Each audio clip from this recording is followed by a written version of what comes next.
While most single mothers worry about bills and daycare, Mara Whitaker is out on a dark Arizona road with a broken truck, a sleeping child in the back seat, and no idea her next step will change everything. In the dirt nearby, something moves. Not an animal, a hand, human, desperate, reaching for help. Against fear, against logic, she digs. What she pulls from that grave isn't just a man. It's a secret the world thought was buried for good. What would you do if saving a stranger meant risking everything you love? Stay with us to discover how one act of mercy could become a fight for redemption, survival, and something even deeper. Mara Whitaker didn't curse when the truck stuttered and died. She just closed her eyes and rested her forehead on the steering wheel. Her fingers tightened on the worn leather for a second longer than necessary before she straightened her back and checked on her son in the rearview mirror. Eli was still asleep, a small pile of warmth under his dinosaur blanket, his head tilted toward the window.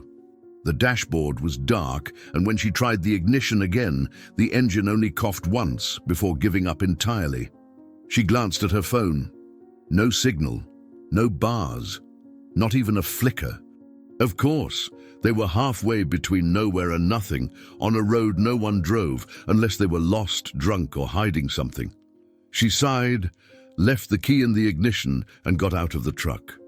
Her boots hit the gravel with a sharp crunch as she grabbed a flashlight from the glove compartment and started walking uphill toward a small rise in the road. Elevation meant a better shot at reception. That's all she was thinking about. Just a signal. Just enough to call for a tow. She had no reason to expect what she was about to find. At the top of the incline, she paused and checked her phone again. Still dead. The flashlight's beam skated across weeds, a collapsed fence, and a culvert lined with broken concrete and dry brush. She almost turned back. Almost. Until something about the dirt caught her eye. It looked wrong. Not like erosion or runoff, but like someone had disturbed it recently, uneven, loose. She stepped closer, squinting as she moved the beam of light slowly across the mound. Then she froze. A piece of something. Not rock, not wood. Something pale and smooth and filthy, but unmistakably human. At first, it didn't move. Her body told her to run, to walk backward quietly, to pretend she saw nothing, but her feet didn't listen. The shape twitched, just slightly, and then again, upward. It was a hand, bound at the wrist but fighting through the earth. Mara blinked hard, as if her eyes had betrayed her, but it moved again, more insistent this time, the fingers clawing through packed soil. The breath caught in her throat. It wasn't imagination. Someone was buried alive, and they were still fighting. She didn't speak. There was no hello or do you need help, because of course they did. She just knelt, dropped the flashlight into the grass, and started digging. The soil was dry near the top, but heavier just beneath, compacted and mixed with gravel. Her nails split. Dirt packed under her fingers. Her breath grew ragged as she tore through layers that didn't want to let go. Soon she found the wrists, both bound in zip ties, tight and bloodied, with remnants of duct tape stuck around them. No movement now. She pressed her hand to the man's neck. A pulse, faint and fading, but there. Panic threatened to scatter her thoughts, but she fought it. Dig, clear, breathe. She got to his shoulders, then his face. Dirt coated his lips and eyelashes, and his skin was ghost white, bruised and sunken. He wasn't old. Maybe 30, maybe more. His clothes were shredded, soaked in sweat, and whatever blood hadn't dried had turned to rust-colored streaks. When his eyes opened, barely. They didn't focus. "Please," was all he said, or maybe just mouthed. That was enough. Mara didn't stop to debate what he'd done to deserve this. That was someone else's concern. Maybe he was a monster, maybe not. But what kind of person left someone breathing under 6 inches of dirt? She ran back to the truck. The hood was still up. The engine was still hot, ticking like an old watch. She climbed in, turned the key and whispered to herself, "Come on, come on." The engine sputtered, then mercifully turned over. The headlights flared back to life. Her hands didn't shake until she threw it into park again beside the man. She heaved his body into the cab, wrestling dead weight over the seat, whispering apologies when he groaned. Not that he was fully conscious to hear them. Eli stirred in the back seat, but didn't wake. She looked at the two of them, one broken by the world, the other asleep in it, and knew she had no room for error. She couldn't tell which of them she was saving more. The truck lurched down the road with all the grace of a dying animal. Every knock of the engine felt like a countdown. She kept the headlights low, heart thudding louder than the tires. There was no plan, no explanation she could offer if someone stopped her. Just a bruised man in the passenger seat and a boy who trusted her too much to ask why. She gripped the wheel and watched the darkness ahead swallow the road. Her thoughts fought to catch up with her actions. What if he died in the cab? What if Eli woke and saw him bleeding? What if this was the beginning of something worse? But none of those questions stopped her. The truck held, barely. The house crept into view after a long half-hour that felt like years. As she pulled into the dirt path leading to her driveway, she glanced sideways. He was still breathing. She didn't know his name, where he came from, or who would be coming after him. All she knew was one thing. He'd been dying under the earth, and now he was under her roof. He didn't ask her name. He didn't offer his. Not even a question. He sat at the edge of the couch like he wasn't sure if he was supposed to be there, clutching the bowl of soup in both hands, fingers still raw, wrists bearing the deep bite of plastic restraints. Mara sat across the room, arms crossed over her chest, one leg bouncing, watching him like he might break something or someone. He didn't slurp or speak.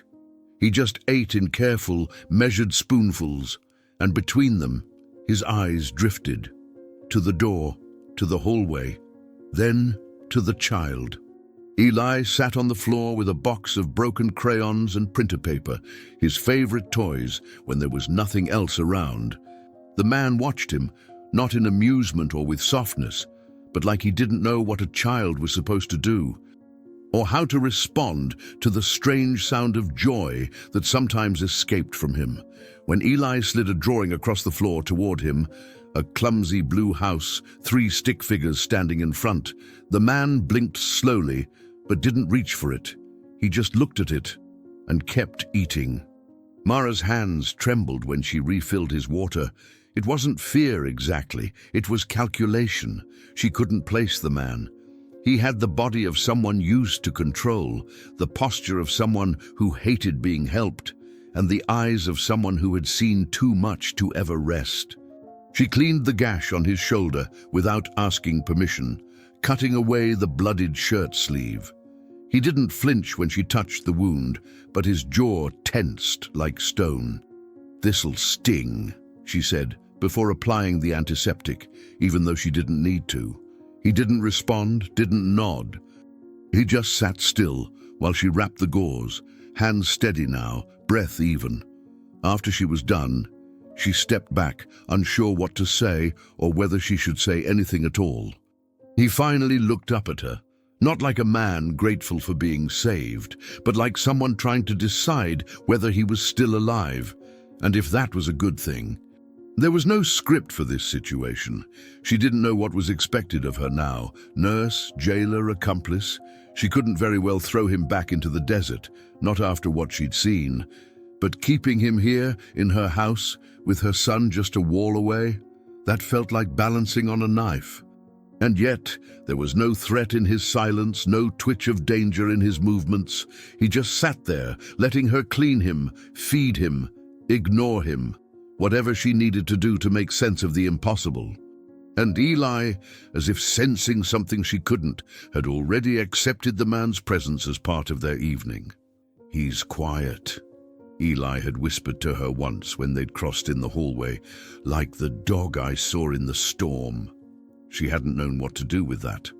Still didn't.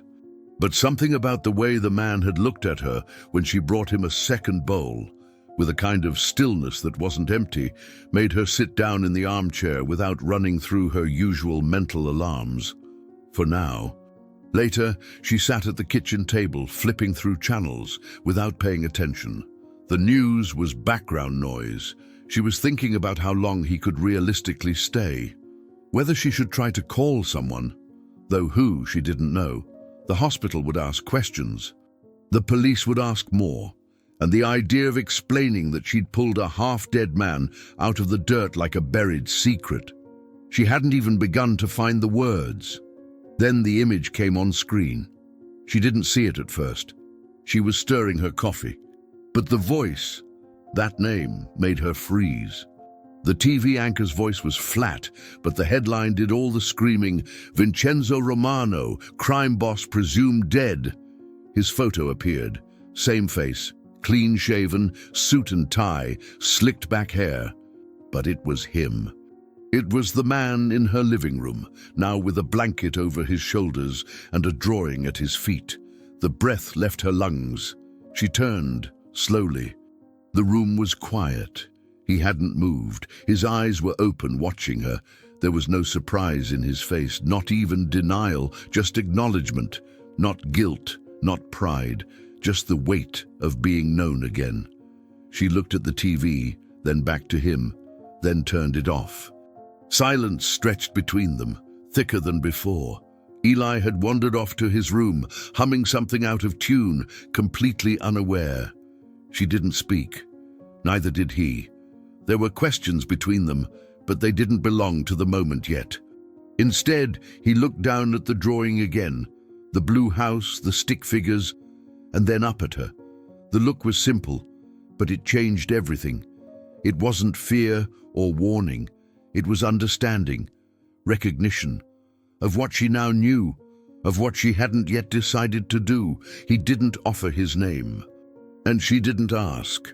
But both of them knew now that the silence between them had changed.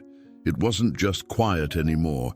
It was loaded, dangerous, and very, very real.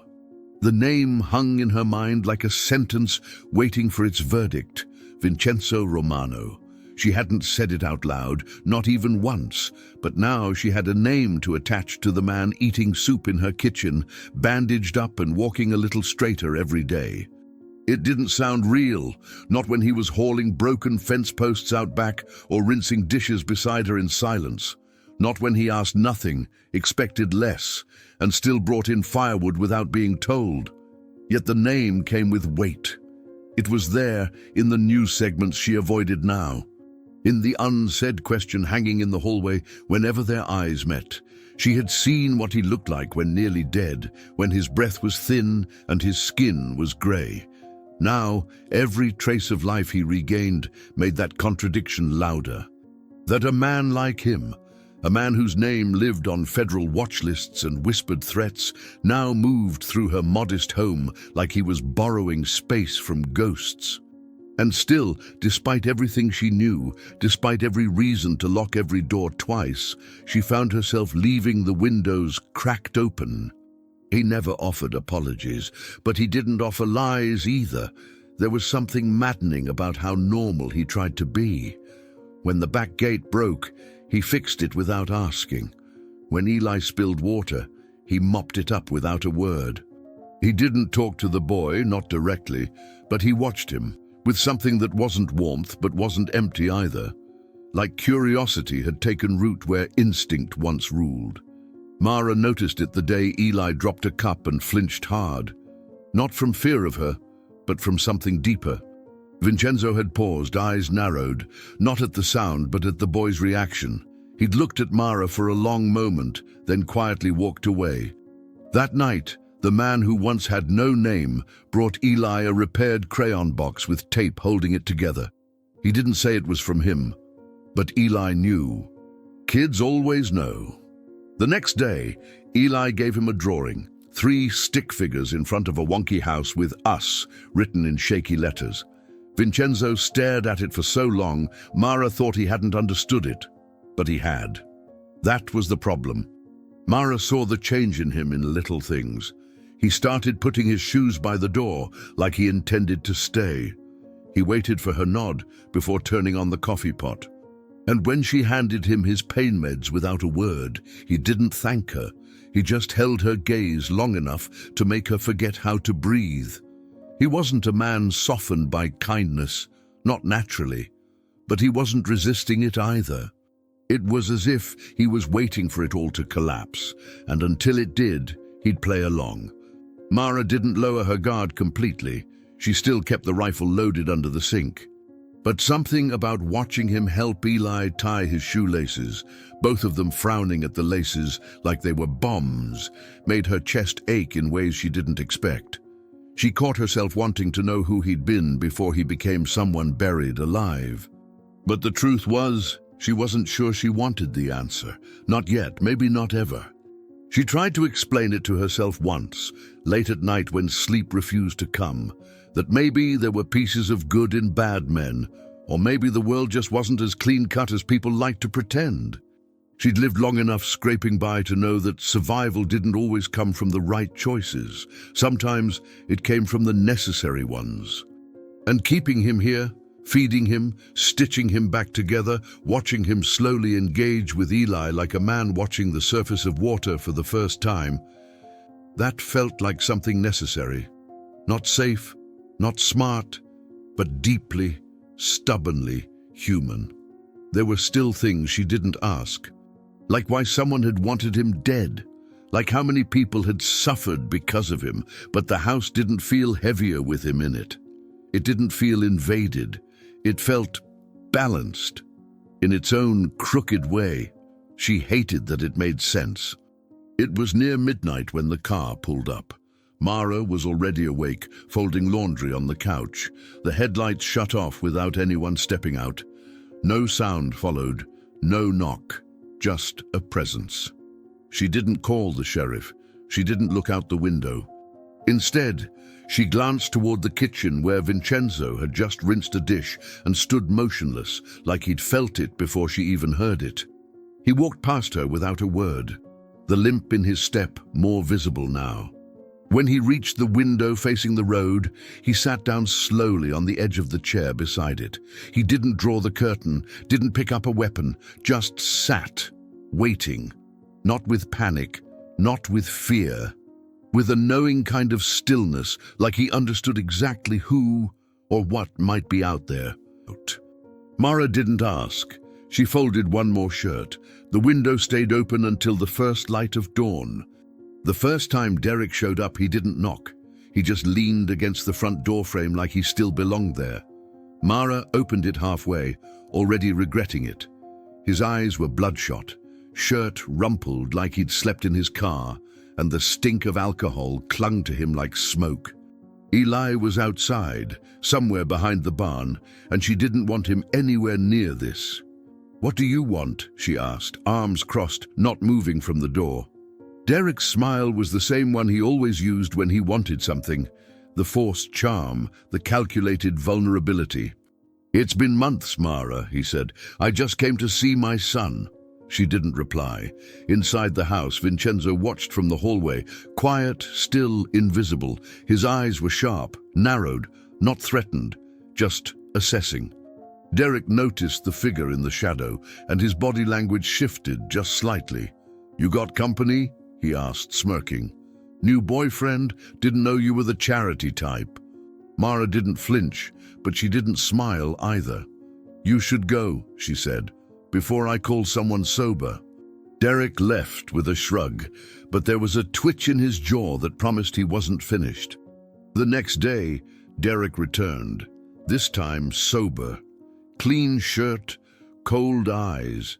His tone was different, smoother but heavier, like he'd thought about the situation overnight and come up with a better angle. "Listen," he said, leaning against his truck, not bothering to come to the door. "I'm not looking to start anything, just want to talk." Mara didn't believe him for a second, but she stepped outside anyway. Vincenzo stayed back, watching from a window without making himself obvious. Derek's eyes kept flicking toward the house. "You've got someone in there," he said. "I saw him." "That's fine, but maybe I should remind you. You don't have sole custody, not officially. Mara's breath caught, but she didn't react. You wouldn't want child services poking around. They get curious fast when there's unfamiliar men in the house, especially with records.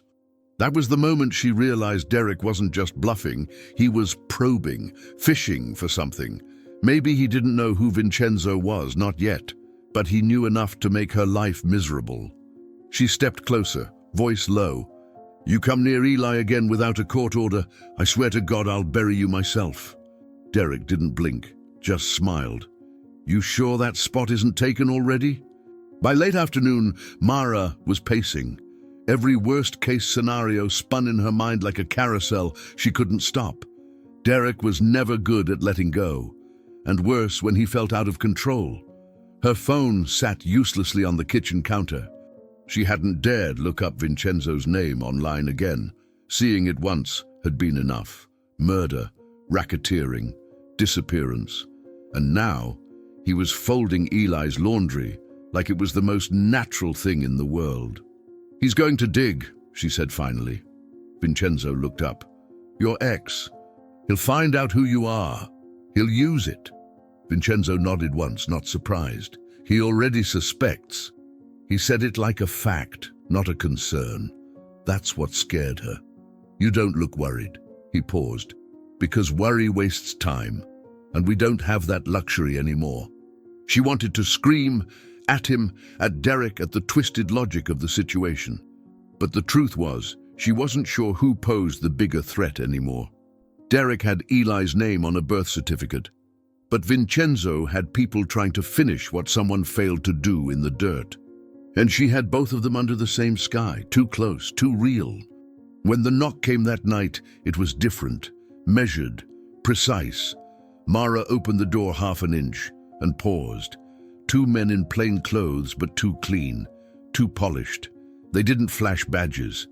One of them smiled with only the bottom half of his face. Evening, ma'am. We're looking for someone who may have come through here recently. Road patrol flagged a suspicious vehicle. Might have been in an accident. You mind if we ask a few questions? Her throat dried instantly. She didn't respond. From behind her, Vincenzo's voice came low, firm. Close the door. The men didn't push, just waited. Mara shut the door slowly, then turned. He was already halfway across the room. They're not police, he said. How do you know? She asked. Because I trained men like that. She stood there, frozen in the space between panic and fight. So what do we do? She whispered. Vincenzo looked at the closed door. We don't open it again. Mara's chest tightened. We need to leave, tonight, before it gets worse. Vincenzo didn't move. You can, he said quietly. Take your son. Go. But I'm not running. She stared at him, angry at his calm, furious at the risk he brought with him. Why? She asked. They're coming to kill you. Isn't that enough reason? He shook his head. Maybe I deserve it. His voice didn't rise. He didn't dramatize it. He just stood there, hands loose at his sides. But you don't. And Eli doesn't.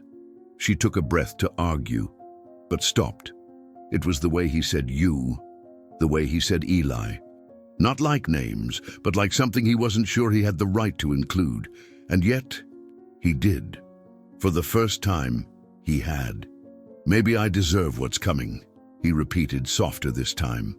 But you don't. And it was the first time he said you, and meant all of them. Night fell the way a curtain drops at the end of a play, sudden, heavy, inevitable. Mara tucked Eli into bed, brushing the hair off his forehead as he fought to stay awake. Just one more, he murmured, clutching her wrist. One more story. She made one up on the spot, something about a lost truck finding its way home, keeping her voice steady while her mind buzzed with fear. Every creak in the walls felt like a countdown. Vincenzo had been silent for an hour, somewhere beyond the kitchen, moving like someone who already knew what was coming. When she finished the story, Eli was asleep, the rise and fall of his chest steady. She kissed his forehead and lingered a moment longer, memorizing that stillness. Down the hallway, she heard the faint sound of a drawer sliding shut, the one by the tools. When she stepped into the living room, Vincenzo was crouched by the door, tying something with rope and nails. His movements were efficient, methodical. "They'll come tonight," he said, not looking up. "You don't know that," she whispered. "Yes, I do." Mara wanted to argue, to tell him they could leave before anything happened, but his calm killed the thought before it left her mouth. He didn't pace, didn't panic. He simply prepared. She watched him rig the back door with wire and boards, turning the small farmhouse into a trap. It felt wrong, obscene even, to see violence enter her home again, not as chaos, but as routine. "This isn't your fight," she said, clutching the countertop. He paused. "It is, now." That was all he said before going back to work. She felt useless standing there, like a child at the edge of a storm. "What about Eli?" she pressed. He looked at her then, a full, unguarded look. "He doesn't see this. You keep him in that room, no matter what happens out here." She didn't nod. Couldn't. "I don't want blood in this house," she whispered. "Then pray they listen when I tell them to leave," he said, sliding a knife into his waistband. The first set of headlights appeared past midnight, far off, just a shimmer between the trees, then gone.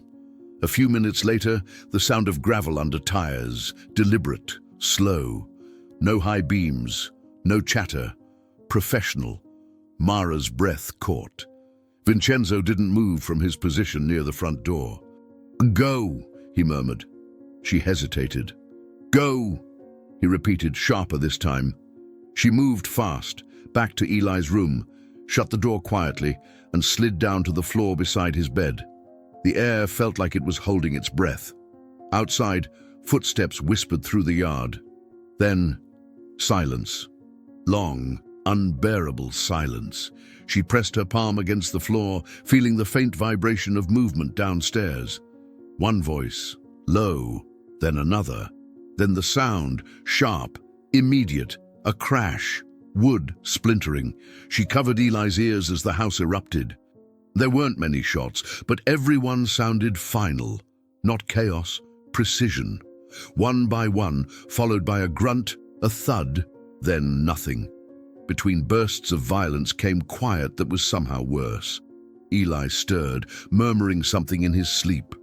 Mara held him close, whispered lies about thunder, about rain that wasn't there.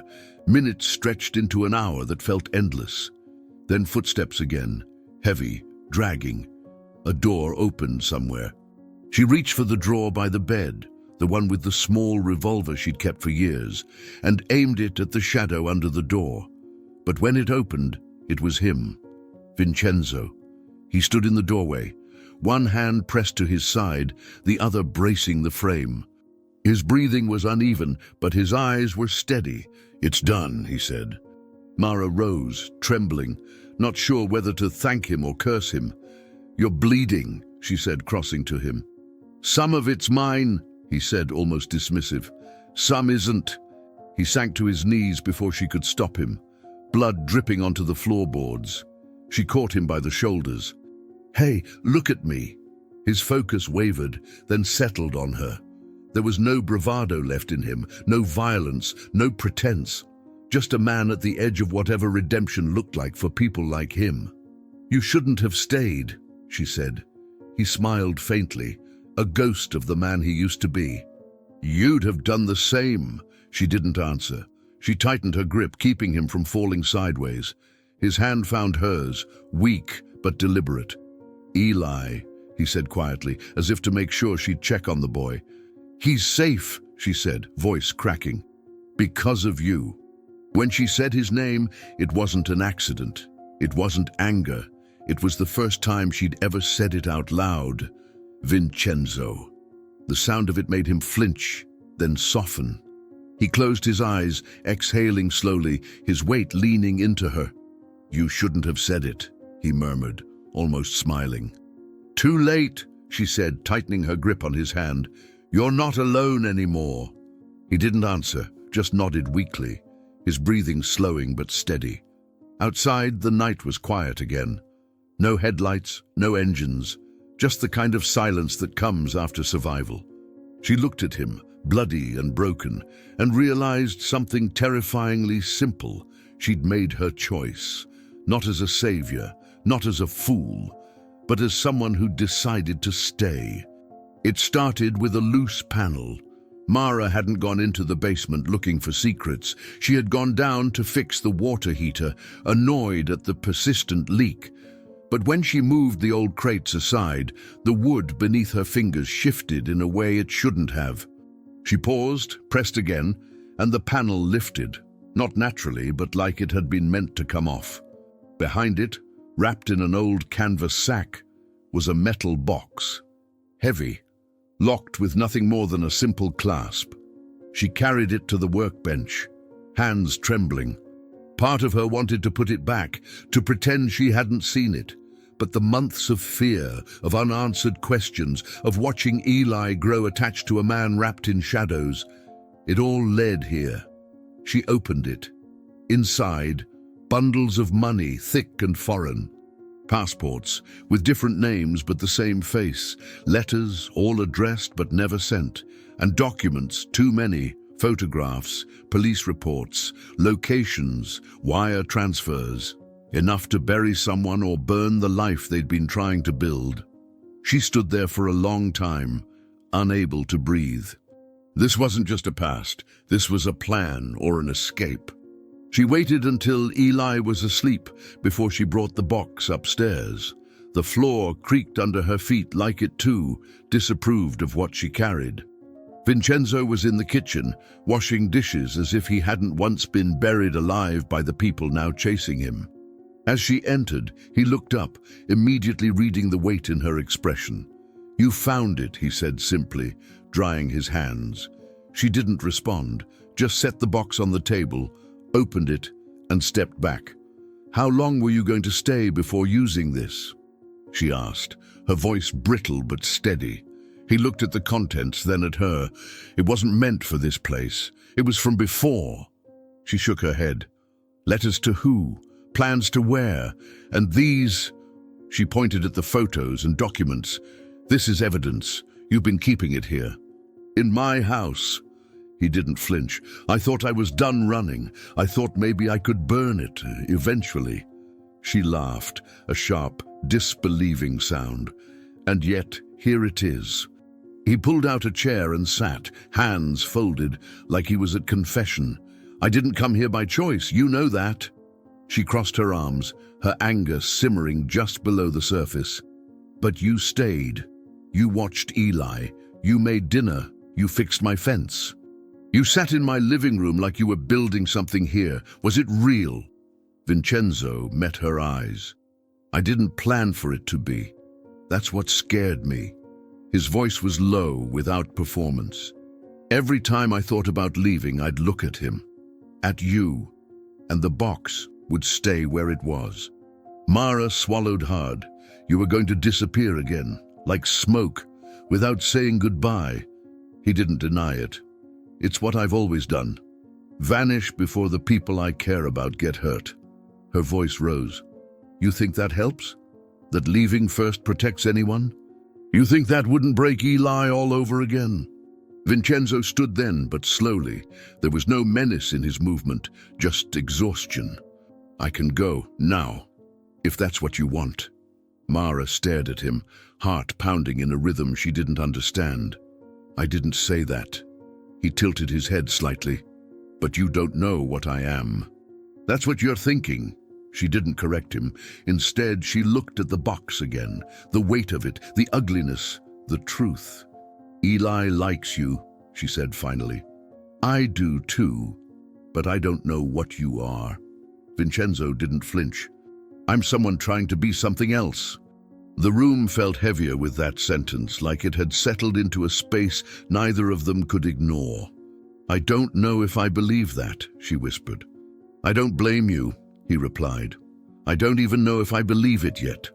The silence that followed wasn't empty. It was dense, filled with everything unsaid, everything undone.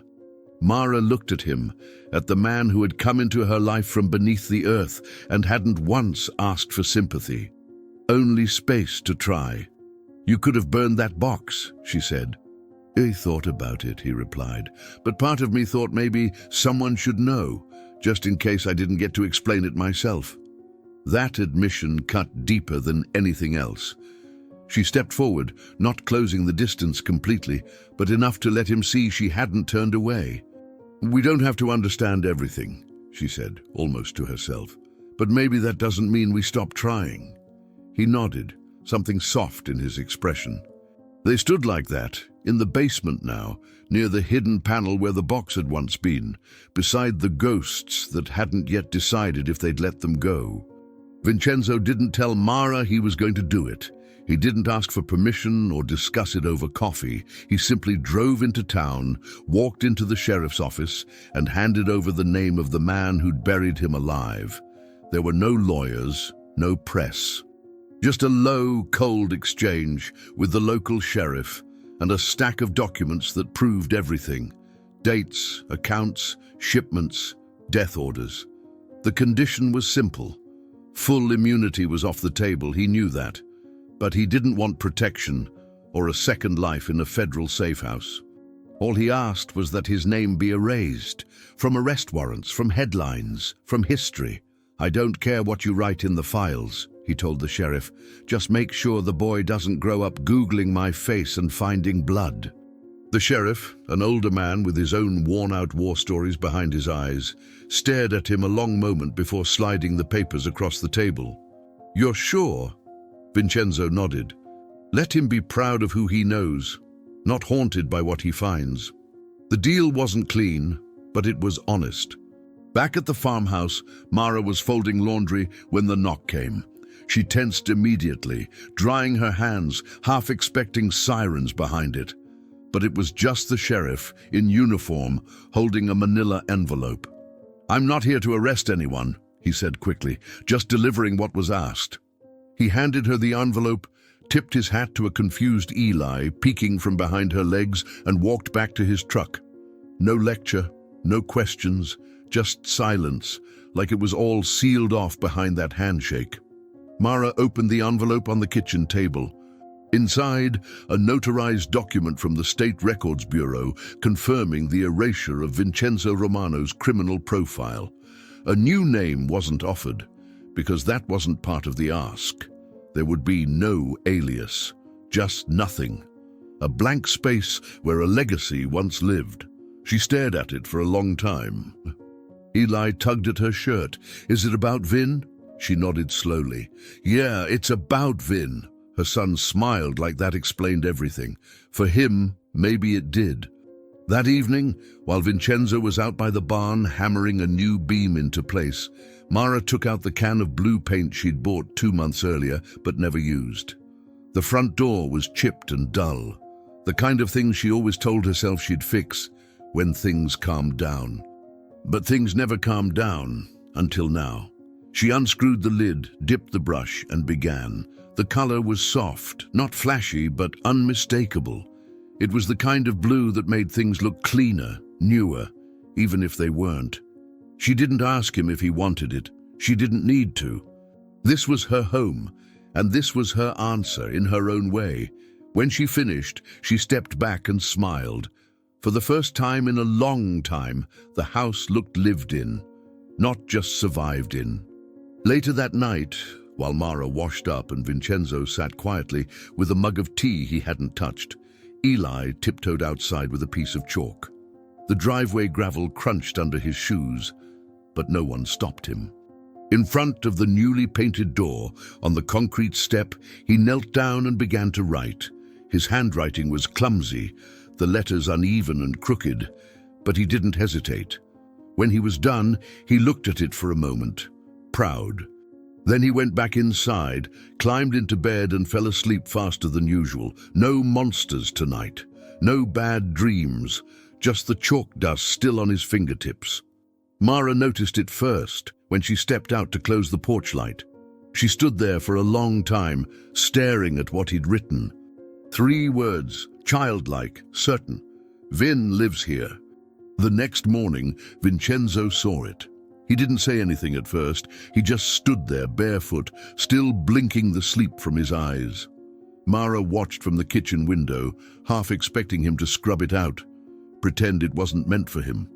Instead, he crouched down and traced the letters with his thumb, as if grounding himself in them. When he came back in, he didn't speak about it. But when Eli ran up and hugged him around the waist, he hugged back, longer than usual. "You okay?" Mara asked gently. He nodded. Then with a small smile, "Yeah, I think I am." It wasn't an admission. It wasn't a confession. It was something else. A beginning, maybe. Or the absence of an ending. Either way, the door was blue now. The chalk was still there. And his name, the one that had once meant fear, headlines, power, didn't exist anymore. In this house, he was just Vin. For the first time since climbing out of the grave, Vincenzo didn't feel like a ghost. He didn't flinch at the sound of tires on gravel or glance over his shoulder at passing strangers. He no longer rehearsed escape routes in his head. The past hadn't forgiven him. He knew that. But it had somehow released its grip. He was no longer a man marked by every room he entered, every whisper he left behind. That name had power once. But now, erased from the ledgers, it had no weight in this house. Here, he had something else. A boy who drew him into stick-figure families. A woman who painted a door blue without asking. A place where his presence didn't feel like a threat, but a part of the frame. And on the concrete just outside, written in chalk that would fade eventually, but not yet, "Vin lives here." The house was still the same size, too small for big dreams, too quiet to drown out old memories, but something inside it had changed. It wasn't the paint on the door, or the stack of overdue bills still sitting on the counter, or even the worn floorboards that creaked in protest with every step. It was the way they moved inside it now. Mara didn't flinch when the phone rang. Eli no longer asked if someone would take Vin away. And Vin stopped listening for engines slowing down outside. He didn't sleep with one foot on the floor anymore. He no longer traced escape routes in his head. Instead, in the evenings, he asked Eli about school and Mara about her headaches. He patched drywall like it mattered. He repaired a leaky pipe under the sink like it would be his problem forever. And even though none of them ever called it home, they all behaved as if it was, not out of hope, but out of decision. Because sometimes staying isn't about belonging. It's about daring to stop running. They still had very little. The fridge was rarely full, and the power flickered more than Mara liked to admit. Sometimes she'd wake up at 2 a.m. with her jaw clenched tight from dreams that smelled like gunpowder and dirt. Vincenzo never asked what those dreams were. He just got out of bed, made tea she rarely drank, and sat beside her until she fell asleep again. Eli, too, had scars that didn't show. Some nights he refused to sleep unless Vin checked under the bed. Not Mara, not even with a flashlight, only Vin. And Vin always did. Without question, without complaint. That quiet trust, that small ritual, it meant more than any court order or DNA test. It meant Eli had decided who stayed, and that was bigger than blood, bigger than pasts, bigger than any name that once brought fire to headlines and fear to neighborhoods. That name was gone now, replaced by something smaller, something real. Vin planted tomatoes in the backyard, not because they needed them, but because it gave his hands something to do when the silence became too loud. He built a small box out of wood for Eli's broken crayons, labeling it Tools. He started calling Mara's mom on Sundays just to ask about recipes she'd once mentioned in passing. None of this was dramatic. None of it deserved applause. But it stacked, quietly, into a life. A life with mornings and meals and conversations that had nothing to do with surviving. When Mara forgot to renew the car insurance, he handled it. When Eli cried over a lost toy, he searched under the couch for an hour. These weren't things you did when you were planning to leave. These were things people did when they stayed. Mara still didn't call him anything in particular, not boyfriend, not partner, not father figure, sometimes just Vin. But there were moments, mid-laugh, mid-sigh, when she looked at him with something unguarded. Like she was seeing not the man who had once lived underground in shadows, but the one who now sat on her porch with a cup of weak coffee, listening to the creak of a world slowly forgiving him. She never asked why he had buried the money, or why he hadn't run. She knew the answers, even if they never made it into words. You don't run from what you choose to love. You don't run when the people who count on you are finally sleeping through the night. One night, the wind rattled the windows hard enough to wake Eli. Mara heard the soft shuffle of his steps down the hallway, the tiny knock on the bedroom door. She opened it, expecting tears or bad dreams. But Eli walked past her, straight to Vincenzo, and climbed into his lap without a word. The boy didn't cry. He just curled there, tucked under Vin's arm, like he'd always been meant to fit. Vin didn't ask what was wrong. He just held him, arms wrapped, not like a guest or a guardian, but like someone who'd earned the right to be there. His eyes flicked up to Mara, and she saw something different in them. Not fear, not weight, not regret, just presence, just peace. She leaned on the doorframe, arms crossed, and smiled. Not because the storm had passed, but because it didn't scare them anymore. There were still shadows. There were still bills. There were still days when they all spoke less than they should and remembered more than they wanted. But the soil in the garden was dark and turned. The crayons in the box were sorted by color.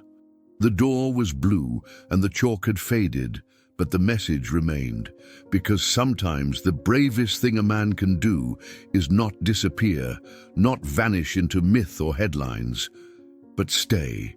Stay in a house that still smells like someone else's past. Stay in a family that wasn't waiting for him, but made space anyway. Stay in a life that asks everything and promises nothing. And so he did, in that small house with its chipped walls and its full rooms. Vincenzo Romano, once buried, now rooted. And when the wind howled again, no one moved. Because they already knew this was where the things stayed. We put a lot of care into bringing stories like this one to life, stories that stay with you, that spark emotion, and that remind us how even the smallest choices can change everything. If this story moved you in any way, consider subscribing to our channel. It's your support that keeps us going, helping us create more heartfelt content just for you. And don't forget to leave a comment. We read each one with gratitude. What part of this story touched you the most? Let us know. Thank you for watching, and we hope to see you in the next one.